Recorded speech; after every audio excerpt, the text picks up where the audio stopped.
श्रियकान्ताय कल्याणनिधये निधयेऽर्थिनां श्रीवेङ्कटनिवासाय श्रीनिवासाय मङ्गलम् लक्ष्मी सविभ्रमालोकसुभ्रूविभ्रमचक्षुषे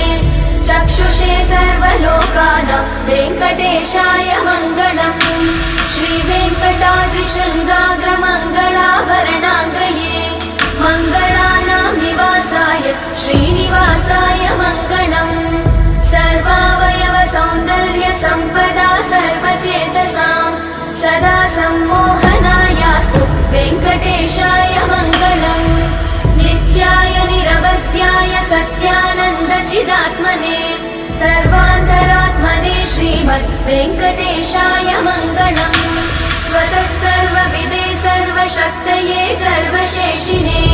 सुलभाय सुशीलाय वेङ्कटेशाय मङ्गलम्।